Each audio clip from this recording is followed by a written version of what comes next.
जय श्री राम दोस्तों। श्री रामचरितमानस अयोध्या कांड।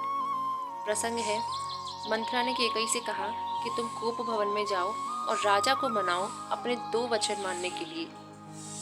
माता कैकई कोप भवन में जा रही हैं, जहां हमने पिछली बार छोड़ा था वहीं से प्रारंभ करते हैं। कुबरी ही रानी प्राण प्रिय जानी, बार बार बड़ी बुद्धि बखानी। तो ही समहित न मोर संसारा, बहे जात कई भई अधारा। कुबरी को रानी के प्राणों के समान प्रिय समझकर बार बार उसकी बड़ी बुद्धि का बखान किया और बोली, संसार में मेरा तेरे समान हितकारी और कोई नहीं है। तू मुझ बही जाती हुई की लिए सहारा हुई है।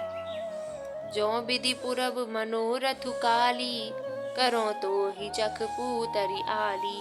बहु विधि चेरि आदरु देई, कोप भवन गवनी कैकेयी। यदि विधाता कल मेरा मनोरथ पूरा कर दे तो हे सखी, मैं तुझे आंखों की पुतली बना लूं।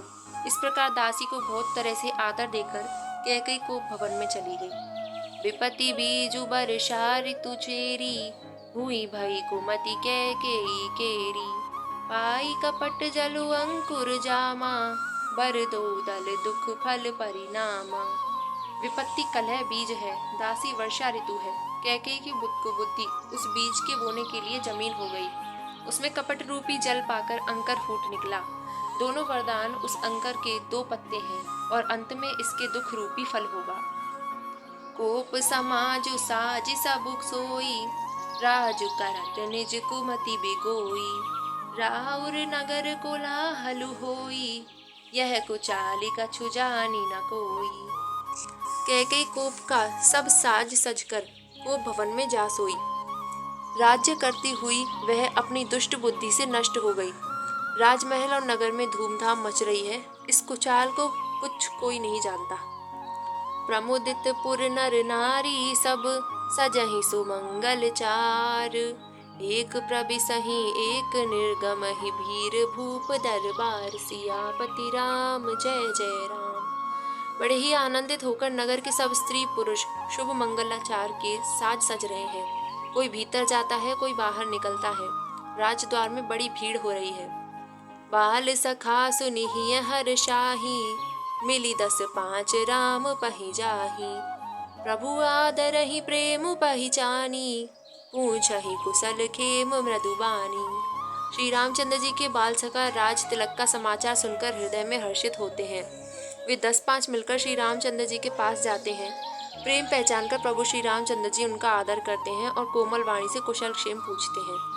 फिरहि भवन प्रिय आय सुपाई, करत परस पर राम बड़ाई। ओ रघुबीर सरिस संसारा, सीलु सनेहु निबाह निहारा। अपने प्रिय सखा श्री रामचंद्र जी की आज्ञा पाकर वे आपस में एक दूसरे के श्री रामचंद्र जी की बड़ाई करते हुए घर लौटते हैं और कहते हैं, संसार में श्री रघुनाथ जी के समान शील और स्नेह को निभाने वाला कौन है। जेहि जेहि जोनि करम बस भ्रमहि, तह तह ईसु देउ यह हमहि।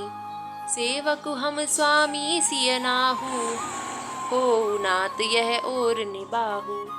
भगवान हमें यही दें कि हम अपने कर्मवश भ्रमित हुए जिस जिस योनि में जन्मे, वहाँ वहाँ उस योनि में हम तो सेवक हों और सीतापति श्री रामचंद्र जी हमारे स्वामी हों और यह नाता अनंत तक निभ जाए।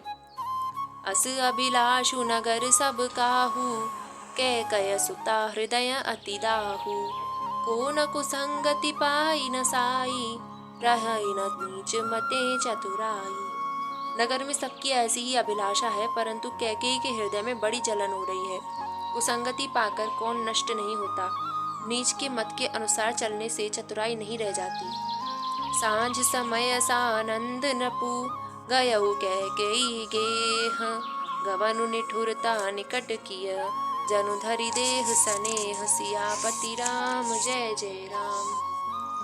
संध्या के समय राजा दशरथ आनंद के साथ कैकेयी के महल में गए, मानो साक्षात स्नेह की शरीर धारण कर निष्ठुरता के पास गया हो।